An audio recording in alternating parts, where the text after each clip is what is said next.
उत्तर की जमी हुई और बेरहम धरती पर जहां भूख रोज का सच थी, फसलें छोटी पड़ती थीं और सर्दी इंसान की हड्डियां तक तोड़ देती थी, वहीं एक गरीब किसान योद्धा रागनार लोथब्रोक बाकी वाइकिंग से अलग सोचने लगा। उस दौर में राजा और योद्धा ज्यादातर पूरब की जानी पहचानी राहों पर छोटे मोटे टापुओं और नदियों के किनारे छापे मारकर लूट से ही संतुष्ट रहते थे, क्योंकि वही आसान था और वही सबने देखा था। मगर रागनर की नजर हमेशा पश्चिम पर टिकती थी, जहां सिर्फ एक अनजान समंदर था। न वहां कोई गया था, न जाने का कोई साधन था। फिर भी उसके भीतर यह विश्वास पल रहा था कि उस पार कुछ बड़ा है।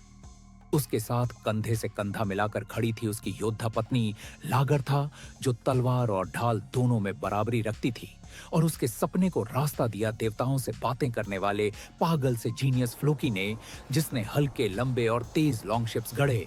जब राजा और सरदार हंसते हुए कहते थे कि पश्चिम जाना नामुमकिन है, रगनार ने हार नहीं मानी। उसने गिने चुने भूखे लेकिन निडर लोगों की एक टीम तैयार की और कहा कि अगर हम वही करते रहे जो सब करते हैं, तो हमें वही मिलेगा जो सबको मिलता है। फिर एक रात बिना राजा की अनुमति, बिना किसी रस्मी घोषणा के, रागनार ने अपने चुने हुए लोगों को इकट्ठा किया। न कोई ढोल, न कोई झंडा, बस ठंडी हवा, उफनता समंदर और लकड़ी के हल्के लॉन्गशिप्स।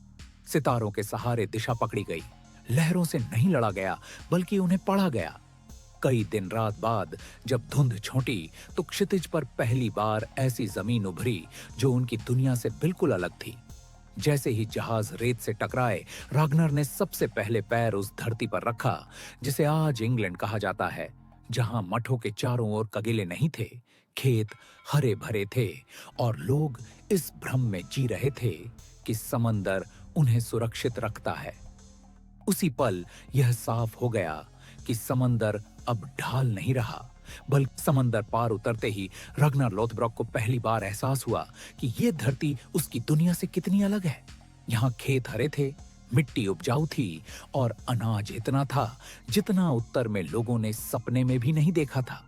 जिन वाइकिंग्स ने पूरी जिंदगी पत्थर जैसी जमीन पर भूख से लड़ते हुए गुजारी थी, उनके लिए ये नजारा किसी और ही दुनिया का था, क्योंकि वे भले ही खूंखार योद्धा थे, लेकिन तकनीक, शहरों और व्यवस्था के नाम पर उनके पास लगभग कुछ भी नहीं था। जबकि सामने खड़ा इंग्लैंड एक कहीं ज्यादा विकसित और संगठित समाज था। मठ बिना दीवारों के थे, लोग खेती और प्रार्थना में डूबे थे और युद्ध उनके रोजमर्रा का सच नहीं था। रगनार ने खुली लड़ाई से पहले चुप्पी और रफ्तार को हथियार बनाया। लागरथा ने आगे बढ़कर ढालें तान दी और फ्लोकी के लॉन्गशिप्स नदियों में ऐसे घुसाए जैसे परछाइयां। रात के अंधेरे में पहला मठ टूटा, घंटियां खामोश हो गईं और सोना चांदी हाथ बदलने लगा। शुरुआत में स्थानीय सरदारों ने इसे कुछ भूखे समुद्री डाकुओं की मामूली वारदात समझा, लेकिन जब उत्तर से बार बार हमले होने लगे और हमलावर समंदर में ऐसे गायब होने लगे जैसे कभी आए ही न हो, तब एथेल वुल्फ को समझ आ गया कि ये साधारण लुटेरे नहीं, बल्कि एक नई तरह की जंग लड़ने वाले दुश्मन हैं, जो ताकत से कम और योजना से ज्यादा मारते हैं। और यहीं से रगनार का नाम फुसफुसाहट से निकलकर डर बन गया, क्योंकि उसने साबित कर दिया कि असली कमजोरी दूरी नहीं, बल्कि तैयारी की कमी होती। पहले हमलों के बाद रागनार लोथब्रोक ने वो काम किया जिसकी इंग्लैंड को उम्मीद ही नहीं थी। उसने जीत का शोर नहीं मचाया। कोई जश्न नहीं, कोई ऐलान नहीं, कोई झंडा नहीं। वाइकिंग्स आए, मठ टूटे, सोना उठा और फिर सब गायब। इंग्लैंड के लोग यही समझते रहे कि शायद ये बस कुछ भूखे समुद्री लुटेरे थे जो मौका देखकर चले गए।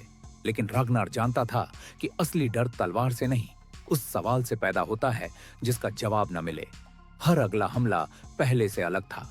कभी तट से उतर आई, कभी नदी के रास्ते भीतर तक घुसपैठ। कोई तय पैटर्न नहीं, कोई तय समय नहीं।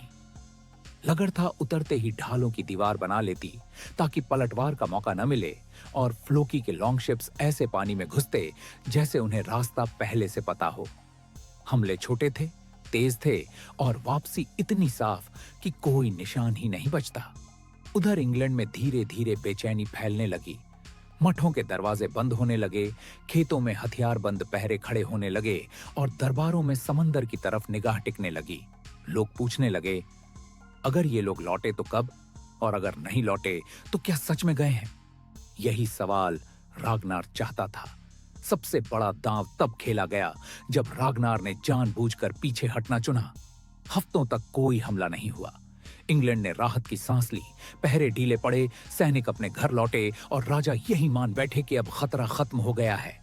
लेकिन ये राहत असली नहीं थी, ये बस रागनार की बनाई हुई खामोशी थी। और जब उत्तर से फिर पाल उठी, तब साफ हो गया कि ये लूट नहीं थी, ये युद्ध की एक नई भाषा थी, जहां तलवार से ज्यादा डर काम करता था।